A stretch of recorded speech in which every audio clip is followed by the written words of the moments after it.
I called the Texas State, like Keith Bell's office, and I was like, what's going on with that? He was like, it's been introduced, it's been 33 days. Honestly, probably nothing's going to happen with it. But just the fact that it was even introduced is enough to make me a little crazy. Welcome back to Moms Against the Machine. I'm Chelsey, stay at home mom, history nerd, and professional chaos coordinator. Today, we're diving headfirst into a subject that hits every one of us in the gut: the future of democracy, and how the rights we thought were guaranteed are once again on the chopping block. And I'm Jen, driver of many teens, one grad school educated turned stay-at-home mom, and I'm a professional coffee stealer from my kids' teacher's lounge. Together, we are a suburban duo trying to make sense of this crazy world. And trust us, nothing is crazier than what happens when moms get together talking about democracy. From the women of Seneca Falls to the mothers standing in line for hours just to cast a ballot, this fight is ours now. And the forces trying to rip away those rights, they aren't even hiding it anymore. This isn't just politics, it's a power grab. They're rewriting the rules to silence millions and keep control. Think fascism can't happen here, it's already at the doorstep. If you're new here, we connect today's headlines to the history that shaped them, because that's how you stop history from repeating, right? Oh, at least the awful stuff. And if you're a returning listener, welcome back, sister. Grab your lukewarm coffee or reheat that coffee for a third time and buckle up because we're diving deep. Oh, cling. Cheers. Picture this. You're standing in a long line. It's 85 degrees. Your kids are crying. Your phone is dead. Your oldest is screaming for water. You're exhausted, but you stay because this is voting in America. You wait because you believe your voice matters. You wait because someone marched, fought, and even died for you to have this right. And somewhere inside that polling place, there's a system quietly designed to make sure your voice counts just a little bit less. Voter ID laws, poll closures, mail-in ballot restrictions, intimidation at the polls.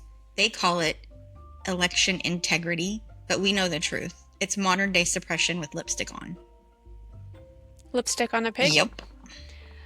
The women who fought for suffrage 100 years ago could have never imagined we'd still be here, fighting new battles, dressed up in old lies. This isn't politics. This is survival. This is democracy or the death of it. And the question isn't if it can happen here. It's already happening. That's why today we're talking about the battle for the vote, from Seneca Falls to the SAVE Act, because if moms aren't voting, nothing changes. No more silence. No more waiting our turn. No more watching from the sidelines. Okay, let's rewind. 1848, Seneca Falls, New York. Two moms, Elizabeth Cady Stanton and Lucretia Mott, organized what became the first women's rights convention in the U.S., and they didn't even have coffee makers back then. Honestly, organizing an entire women's rights movement without caffeine, that alone deserves a medal. But seriously, they were doing all this without the right to vote, to own property, or even to keep custody of their children in a divorce. So for listeners who might be new to this, Seneca Falls wasn't just a meeting. It was the beginning of organized women's rights movements in America. Over 300 people came together, both men and women, to demand legal and social equality. And one of those people was Frederick Douglass. Yes, and he didn't just show up, he spoke out. His presence there was powerful. It was a movement of solidarity between the abolitionist and women's rights movements. He knew both fights were linked, and he wasn't afraid to say so. Which makes me think, if motherhood makes us more invested in the future, shouldn't we be trusted to vote on that future? Chelsey, why do you think it took so long for motherhood itself to be seen as political? Because people underestimated moms. We were supposed to be quiet, soft, supportive, but never loud. But moms know nurturing isn't silence, it's protection. It's standing up when our families are at risk. And that's what Stanton and Mott understood. At the convention, they presented the Declaration of Sentiments. It was modeled after the Declaration of Independence. And listen to this line here. We hold these truths to be self-evident, that all men and women are created equal. That one sentence, radical. In 1848, just saying the words, women are equal, was enough to start a fight. Even some people at the convention thought demanding the vote was going too far. Which feels familiar, right? Today, when we ask for health care, paid leave, or childcare, we're still told that we're asking for too much. But these are literally basic things. Jen, have you ever felt too extreme just for demanding the bare minimum? Oh, yeah.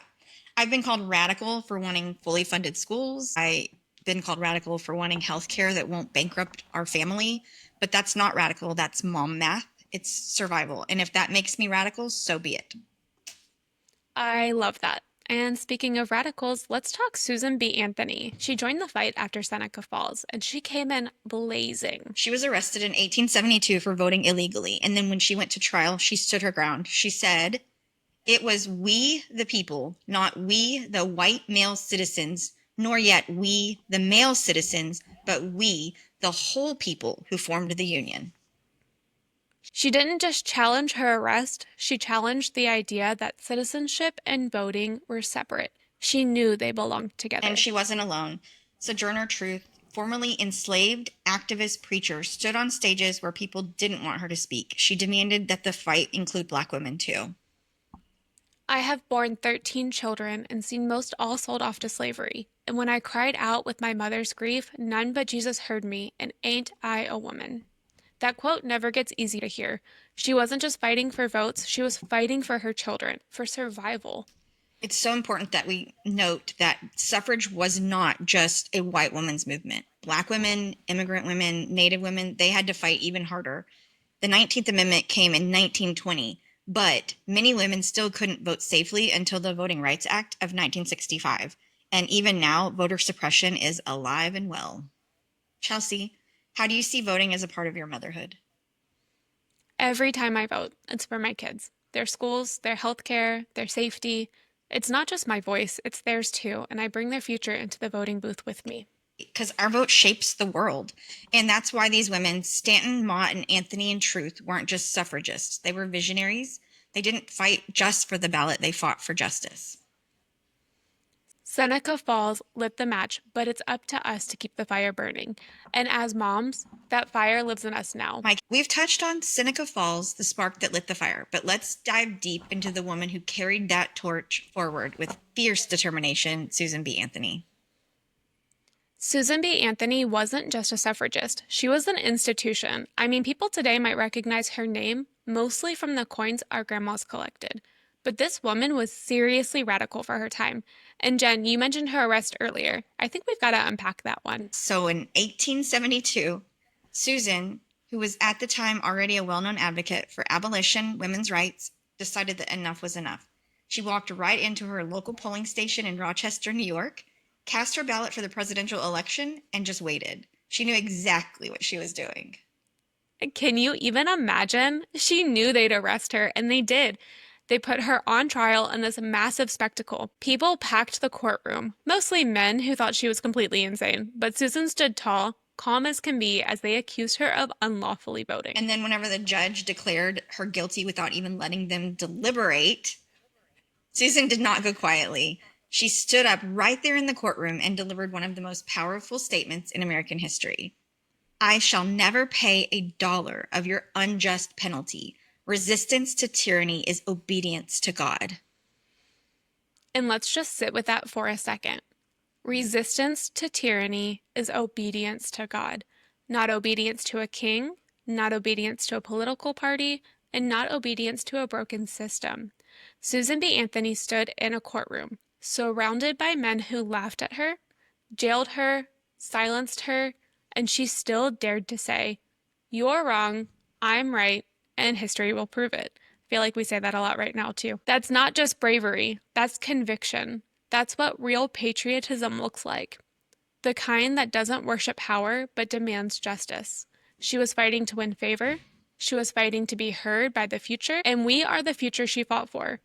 Literal chills, Jen. She refused to back down, and she never paid that fine. She knew paying would legitimize the idea that her vote was a crime. It's that level of integrity that floors me every time. Do you think today we'd have the courage Susan did to break laws we know are unjust just to make a point? Honestly, I want to say yes, but I think that her bravery was next level. She had no guarantee at all that history would side with her, and she did it anyway. I hope we never forget how much strength it took for women just like her to demand that their humanity be recognized. Susan B. Anthony was unapologetic. She traveled tirelessly, gave hundreds of speeches a year, and even helped launch The Revolution, a weekly publication dedicated to suffrage, workers' rights, and women's equality. She once said, "Organize, agitate, educate must be our war cry." And it's still our war cry today. Heavy on the agitate for me. And talk about the strategy. Susan teamed up with Elizabeth Cady Stanton, and together they were unstoppable. Stanton was more the writer, the visionary, and Susan was the voice, the powerhouse who would take those ideas to the masses. It's like they completed each other. And I think there's such a powerful lesson there. We don't have to do this alone. Change comes from partnership. When moms, sisters, friends come together, that's when the revolution happens. Susan and Elizabeth proved that. Chelsey, has there ever been a partnership in your life that gave you courage like that? Oh, for sure. Honestly, it's our partnership. Finding someone who sees the same injustices you do and refuses to stay silent has given me so much courage. Susan and Elizabeth set that example, and we're just following their blueprint. I completely agree. And it's so important that we remind the listeners that Susan and Elizabeth didn't always get to see their victories. Susan B. Anthony died in 1906, 14 years before women finally won the right to vote in 1920 with the 19th Amendment. That still makes me so I sad. know. But even on her deathbed, Susan said those unforgettable words: failure is impossible. She was right. That message is for all of us today, isn't it? Failure isn't possible if we refuse to give up. Every step that we take towards justice, towards equality, it all matters. Even when it feels impossible, when politicians are stripping rights, when voting lines stretch for hours, when districts are gerrymandered beyond recognition, we have to remember those words. Failure is impossible because as long as we keep fighting, we haven't failed. Has there been a moment lately when Susan's words rang true for you? Where were you when you felt like giving up, but you didn't? Definitely. So with the last few election cycles, it's been pretty draining watching the voter restrictions increase in Texas and seeing the funding for public schools slashed. It's easy to get overwhelmed, but I just keep reminding myself if Susan could fight her entire life without ever seeing her victory, I can keep making calls, showing up, and educating people in our community.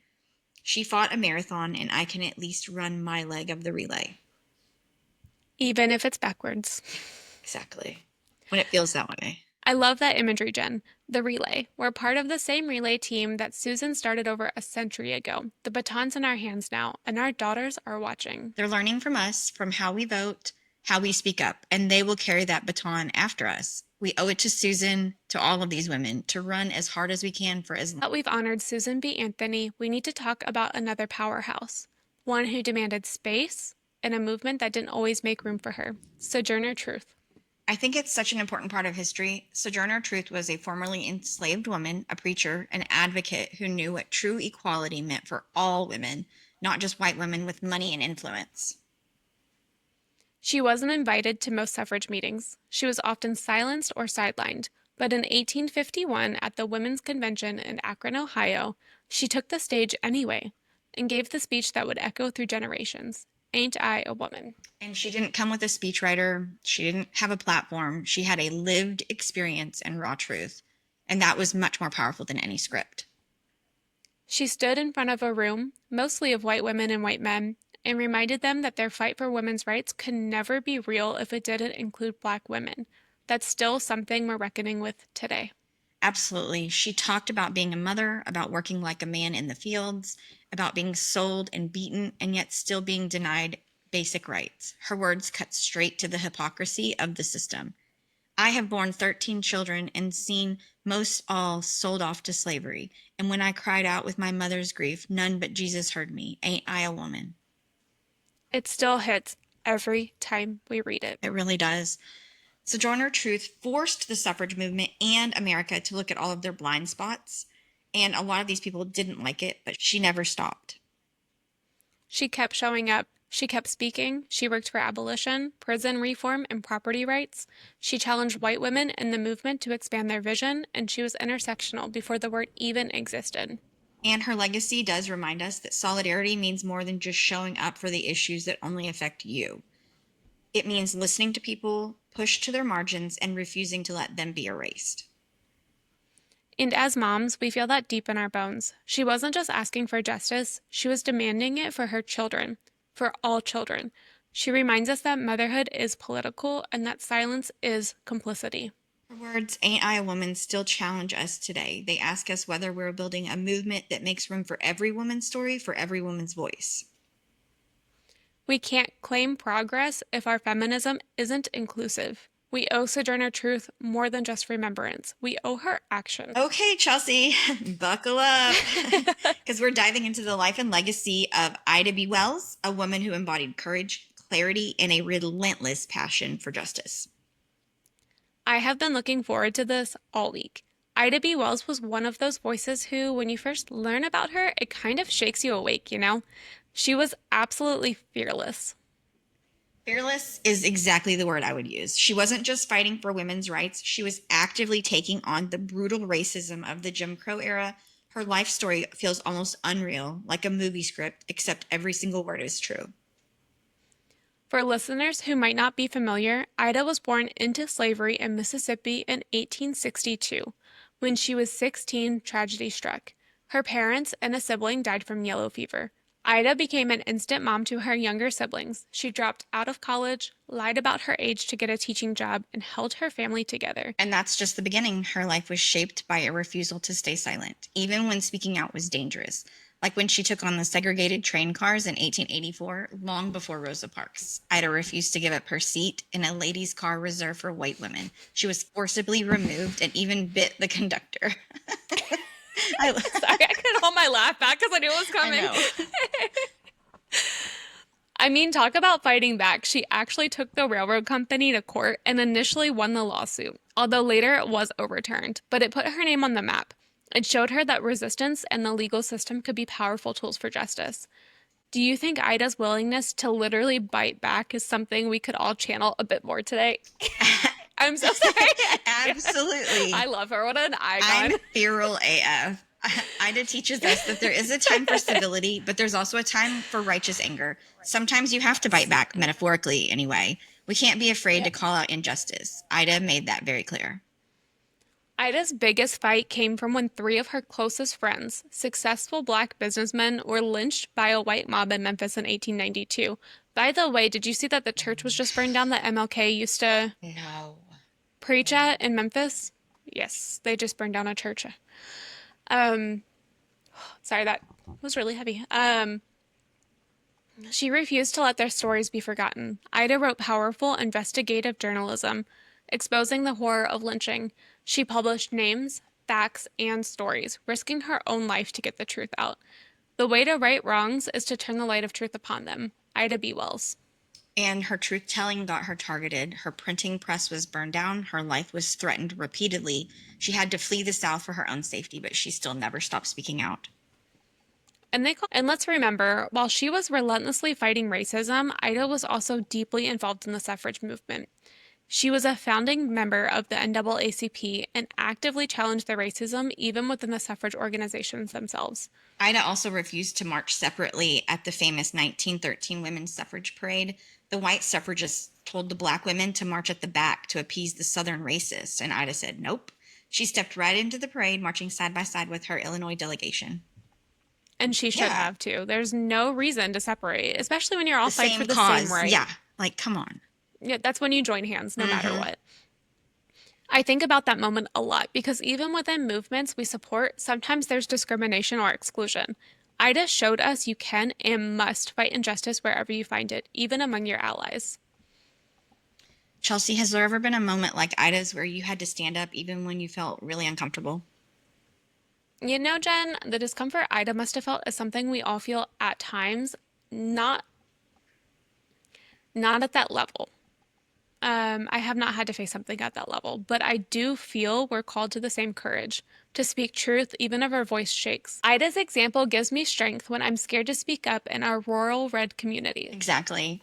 Ida's life reminds me that true courage isn't about never being scared. It's about refusing to let that fear stop you. And the way that Ida lived is a roadmap, especially today when voter suppression is once again becoming mainstream.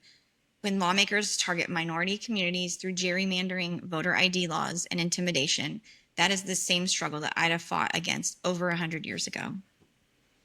It's stunning how relevant her words remain today. Here's another powerful quote of hers. One had better die fighting against injustice than die like a dog or a rat in a trap. That fire, that conviction. Ida knew there was no real safety in silence. The only way forward is through truth and action. It's why we have to stay informed, stay vocal, and stay connected to history. Jen, when you think about our listeners, moms who might feel too overwhelmed or too afraid, or even just women who feel too overwhelmed or too afraid, how do you think Ida's legacy can help them find their voice? Ida proves that one voice, just one, matters, even against overwhelming odds. And you don't have to do it alone. Ida built coalitions. She educated the people around her. She lifted up others. If we commit to truth telling and community building the way Ida did, we become impossible to silence. I think that's very, very important to note today that we have found a community of like-minded people in this landscape, which has been really comforting because I know that we have supporters Yes, out there, and it makes us not feel as afraid to speak up and speak our truth. exactly. And we know that he's targeting us Yeah. anyways. We know that he's out there, and we know, our congressman specifically is watching us. Mm-hmm. So it's kind of nice because you know that he cares enough, at least, about not cares about what we're saying, but cares about the threat that we Mm-hmm. pose, trying to unite the counties together. So, I mean, he knows that Oh yeah. we have multiple counties out there protesting Oh yeah. him. We had representatives from every single one of his Yeah, counties. which is incredible because there was only one. What is the lady that said there was only two Democrats in her registered Democrats in her whole county? I, oh my God, I didn't I hear swear that. that's what she said. One of the ones from the Oh my tiny, maybe goodness. it was town, not county. It might have been But town, still, she but said she's one of two Democrat. I was like, wow. But she wow, showed up. I cannot I imagine know. that. Oof. I was like, I know I've got more than two on the street. Yeah. I don't even know about my street, um, but I have you. So, yeah. Well, I mean, my little yes. cul-de-sac is Yes. very, Diverse. it's very diverse, but it's very, everybody's very I involved. love that. We all see each other. It's all like, hey, what's up? And, we look after each other's kids. And, I mean, I think I have 30 kids on my street alone. Wow. So everybody knows I everybody love that. on the street. We know the cars. Hmm. Somebody turns down our street. Everybody like looks. If we know the car, we'll like kind of sit back. But if we don't know the car, literally like half the street if they're outside, they just stand on the sidewalk and stare them down. Get out of here. Like, leave. Ida's legacy is hope. Hope that truth matters, that bravery counts, that change is possible. And today, she's a reminder to every single one of us that we have power. Moms and women all around listening. Your voice, your vote, I was doing so good with that one. Your voice, your vote, your courage matters more than you know. Ida once said something else that that I think Ida once, It's the it rain. is. Ida once said something else that I think we can't ever forget. The people must know before they can act, and there is no educator to compare with the press. We're moms, we're voters, and we're part of that education.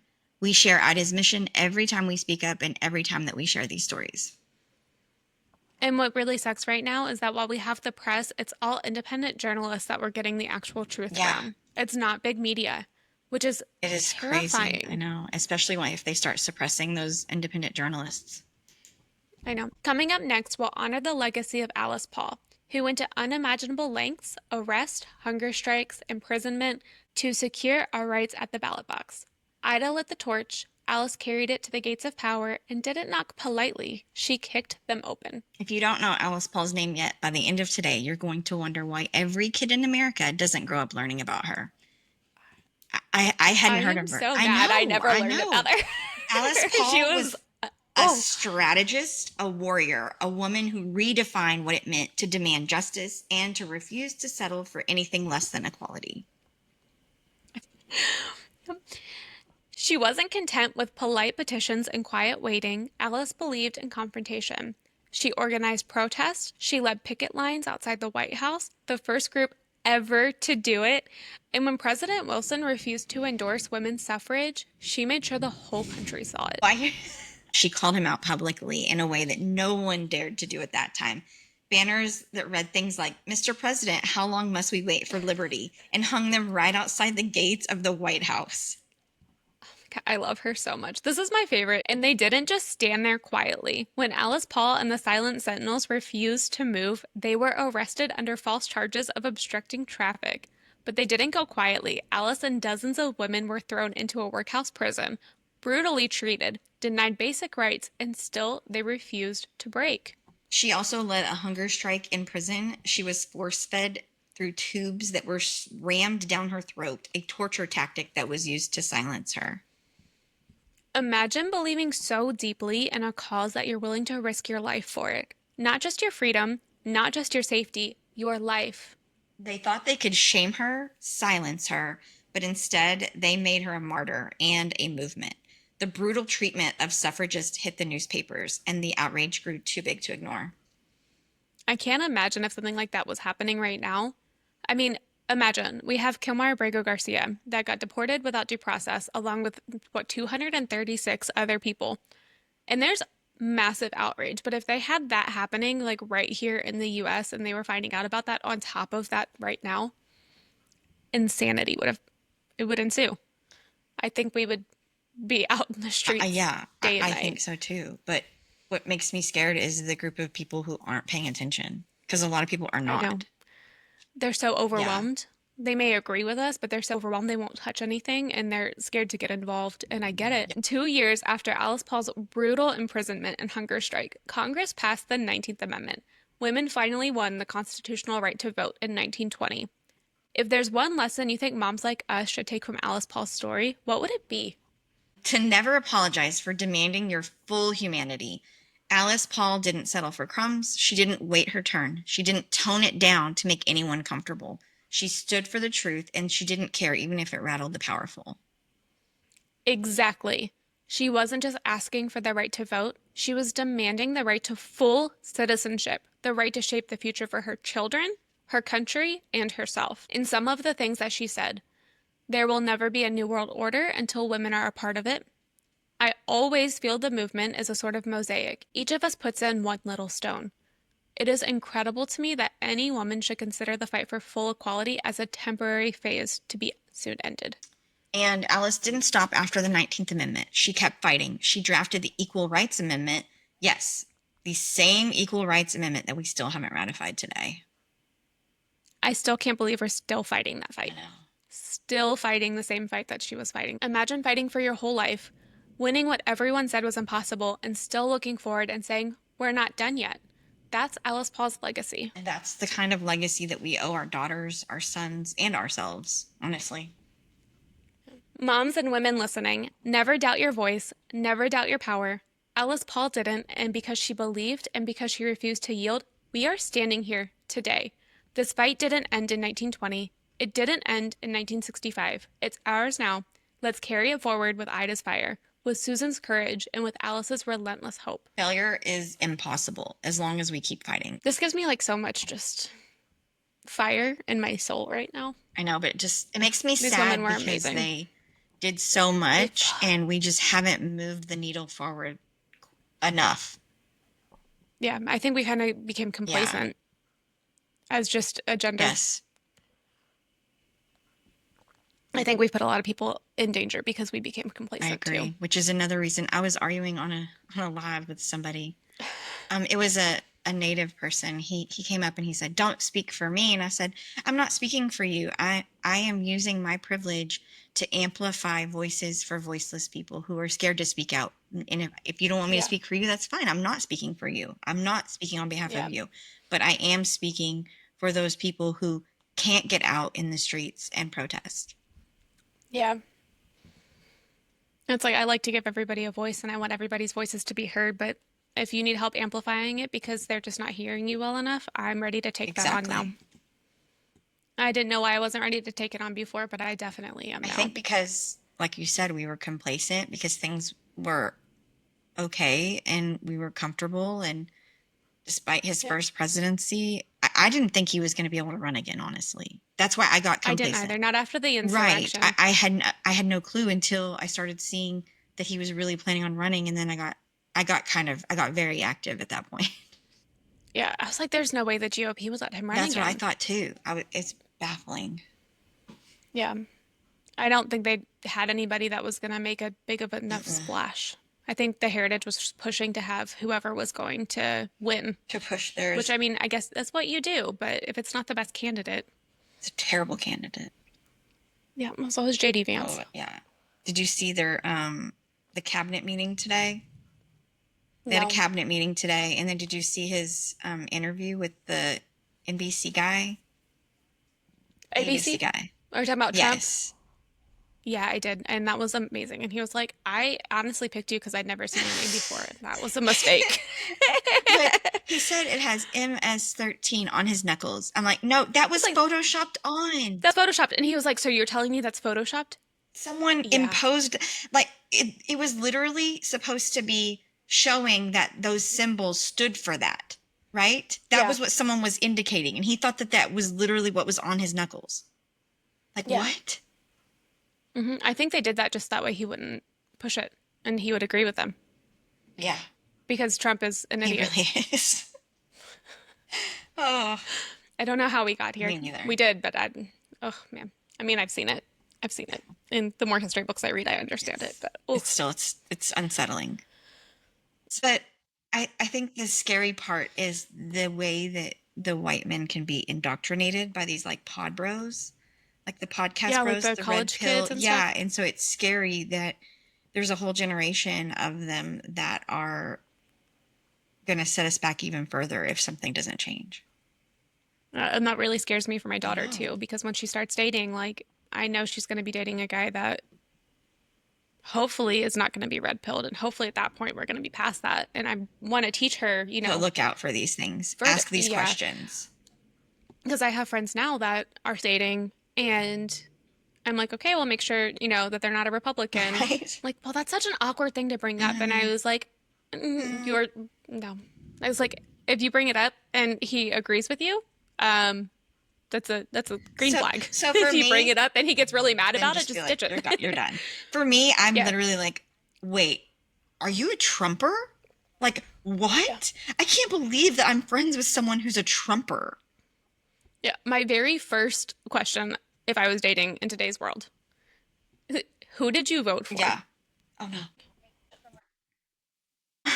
Something we've learned while researching this episode is that every time women make progress, there's a backlash. And it's not new, it's not accidental, it's a pattern, a strategy, and a reaction that comes every single time we move forward. When women got the vote in 1920, we celebrated, but states immediately turned around and started suppressing Black women, Native women, immigrant women through their poll taxes, literacy tests, and intimidation.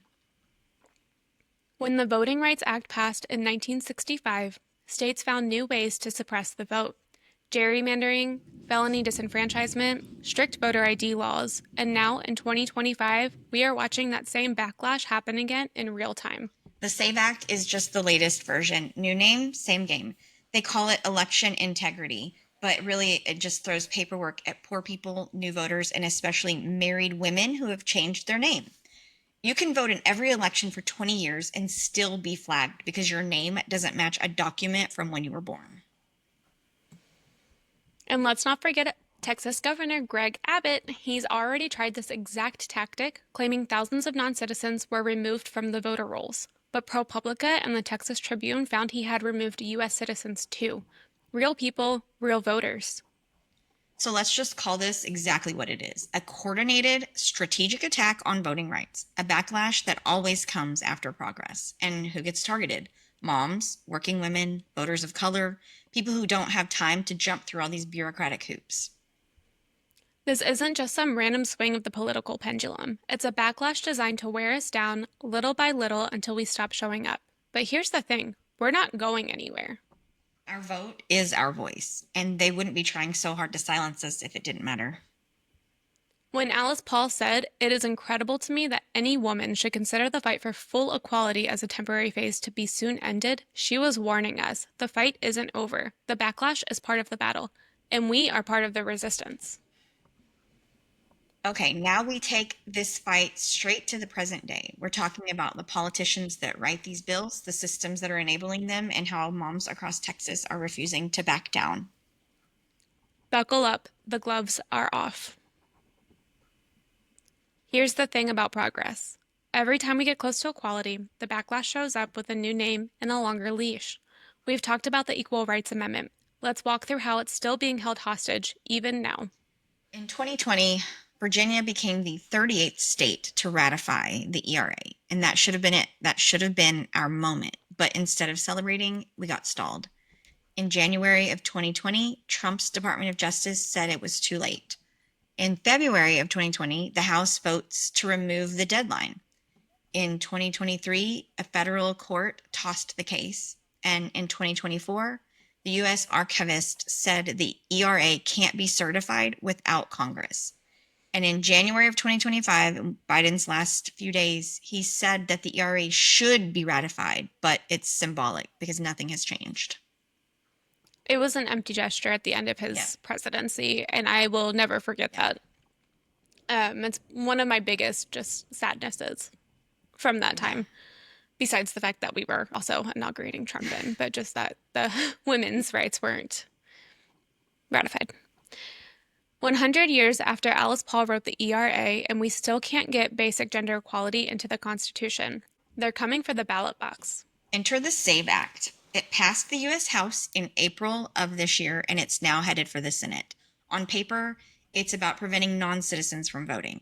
In reality, it's a federal-level voter suppression law that's dressed up as election integrity. It requires citizenship documentation to register to vote or change your registration. That means birth certificates, passports, military IDs, and if your name doesn't match your birth certificate, you're flagged.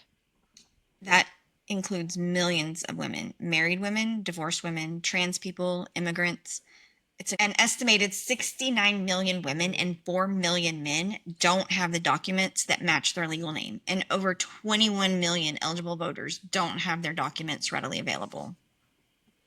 The attack on the trans community here is heartbreaking. This bill deliberately makes it harder for people who have changed their name to reflect who they are to be seen, to be counted, to be heard. And if you think that's just a coincidence, think again. If you have a couple minutes, listen to this recording we got from Julie Johnson's most recent town hall about the SAVE Act.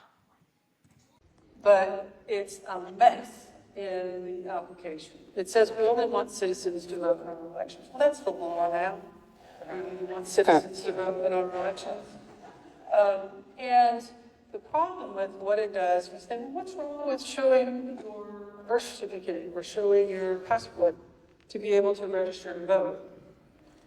Well, there's several things. One, they put it only to register in person at the registrar's office when there's one office in Dallas County from between 9 and 5 in the day. No online anything. I offered an amendment to make it online. Okay, you saying you want to make people preserve showing their birth certificate or make it where they can upload it online. They take our money online. We pay our taxes online. Why can't we show who we are online? Rejected outright. In fact, I got a vote on it on the floor on that amendment, and it's party lines straight down. Every Republican voted against American citizens being able to prove who they are by submitting their paperwork online. Another is, what if you're wrongfully denied the right to vote? I offered an amendment to make it give you a right to cure, that you could have a process to go to a district judge and say, I'm an American citizen, I'm being disenfranchised, my constitutional right to vote. They eliminated all of that. They said, no, you don't get a right to cure. If we wrongfully deny you, that is tough for you. We don't care. And then, this is the kicker of kickers. Married women. If you have changed your name, you have a birth certificate. The only way that they can get you to prove who you are is for a birth certificate or a passport. Well, if you have and your names has to match. Because then some rogue election clerk from random and God knows where can say, you're not who you say you are. And we filed an amendment that says married women can be able to upload and show their marriage degree or whatever, name change, if you had a name change, whatever, you can be able to show this. It was voted down. So this isn't an attempt to try to keep the 152 cases of voter fraud they discovered out of 50 million people from voting. This is an attempt to keep women who vote more Democratic than Republican, to keep young people who don't have their documents to keep lower economic folks, who don't have their paperwork, or who can't afford $160 for a passport, or whatever else, to keep them registered.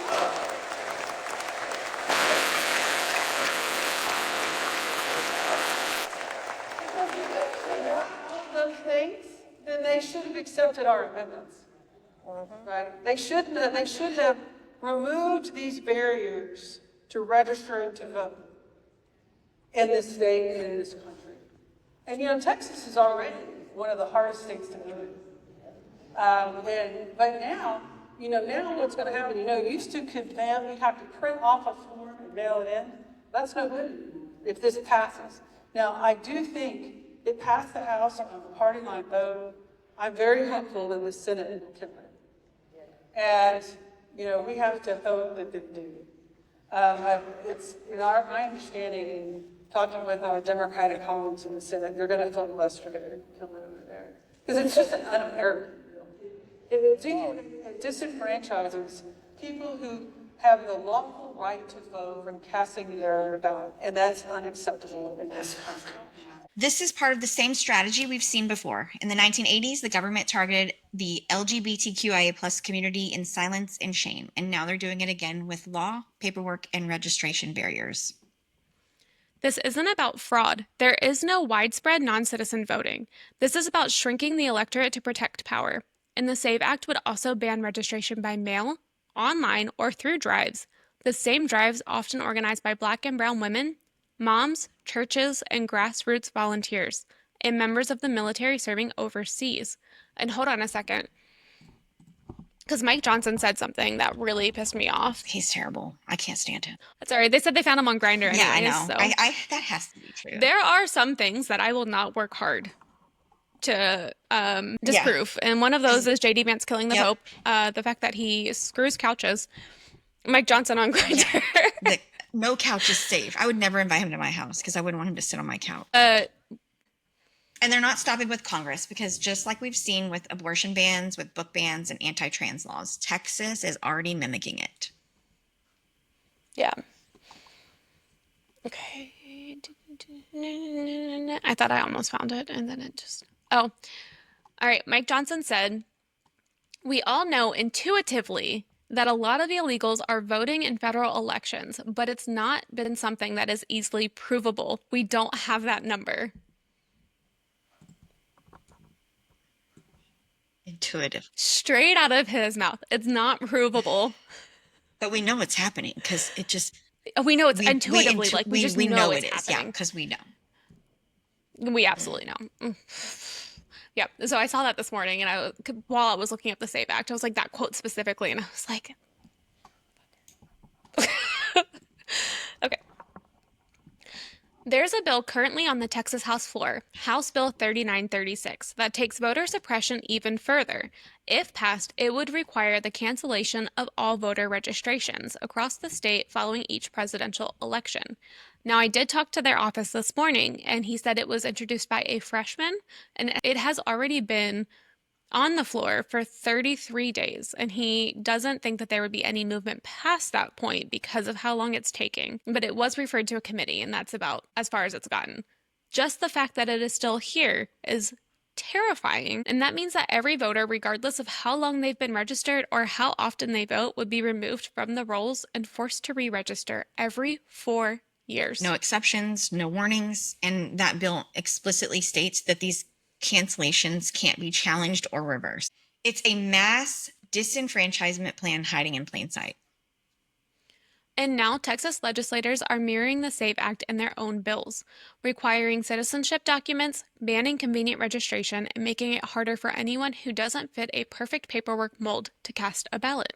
It does not take a crystal ball to see where this is going. This is about silencing women, trans voters, people of color, immigrants, poor communities. They want a voting pool that they can control, and they are betting on our exhaustion. And to that end, I am so tired. I'm not going to give up, but I'm so tired of people telling me, but I register to vote. I use my ID and I just go and vote. I'm like, yeah, that's how it currently is. They have a bill that wants to change that. What do you not understand? It's not registering in their Yeah, it's brains, so the frustrating. people that are fighting it. And I keep going back and forth and reading it, and it'll say, like, well, I don't know. They just, you used to be able to fill out a form and say, I'm a citizen. And then they would go back and check it, wouldn't they? Like, they had to go back and check that. And when they checked that, if they found it, then they would convict you of Right. perjury. And now they're saying that that's going to go away too. Like, why would you not just follow up on those cases specifically if you were worried about non-citizen voting? Exactly. Why are you making every single person show proof of citizenship? But here's the truth. They are coming for us because they are scared of us. Scared of our voices, scared of our numbers, scared of the moms organizing in PTA meetings and at town halls, and honestly, they should be. Yep, because we see the game, we see the pattern, and we are not going to let history repeat itself without a fight. No, so if you are listening to this and thinking, but I don't have my birth certificate, or I changed my name, or I don't know if I'm registered, you're not alone. That's what they want: confusion, silence, isolation, and we refuse all of it. This isn't the end of our story. This is the start of the next chapter, and it's time to write it together. If there's one thing history shows us, it's that progress doesn't happen because someone in power decides to hand it over. It happens because ordinary people, mothers, daughters, neighbors, friends, demand it, fight for it, and refuse to let it go. The woman of Seneca Falls, Susan B. Anthony refusing to pay an unjust fine, Ida B. Wells facing death threats just to tell the truth, Alice Paul risked everything behind bars. They didn't fight because it was easy. They fought because it was necessary. And today, right now, that baton is in our hands, not just for ourselves, but for our kids, for every future voter, every future activist, every future mom who deserves a voice. And we're not asking for permission. We are not waiting for someone else to fix it. We are the ones that we've been waiting for. So if you're feeling overwhelmed, good. That means you're paying attention. That means your heart's still beating, and that means you're ready to be part of what comes next. They're counting on us to give up, and they're betting that we stay tired. We're going to make them regret it. We fight with our ballots. We fight with our voices. We fight with our love for our kids, our communities, and the future that they deserve. Failure is impossible as long as we keep showing up. And we will, every day, every election, every fight. This is our chapter now. I'm a mother who has stayed up at night wondering what kind of country my children will inherit. I'm a woman who refuses to believe that equality is a footnote or a phase. I am the result of every woman who marched, who spoke out, who refused to accept silence. And I'm raising the next ones. I don't want platitudes. I don't want promises. I want action. I want protection. I want a democracy that doesn't ask me to beg for basic rights every generation. I am not alone, and we are not finished. It gave me goosebumps. I know. I love that. If this episode moved you, don't just listen, act. Check your voter registration actively. I check mine every couple months to make sure that I was not removed. Talk to your family about what's happening. Call your senators and tell them to block the SAVE Act. Show up for school board meetings, city council elections, local ballot fights. This isn't a spectator sport. It's a relay race, and you're holding the baton now. And a side note, I saw that only 4% of Kaufman County early voted. That's a tiny number. I think I shared that as Okay, well. I was from Sarah. befuddled when I saw the numbers. It's so abysmally low. People need to vote. Vote in your local elections, people, because those are the people that are helping you run your city council, your local governments, your school boards. It's very important. You can find us online on Instagram and Facebook at Moms Against the Machine Pod, on TikTok at Moms and Machines. We post updates, action alerts, and ways to plug in weekly. So join us, stay loud, stay ungovernable. Until next time, raise kids, raise hell, and never ever back down. Yeehaw. Woohoo! Yeehaw. Yay.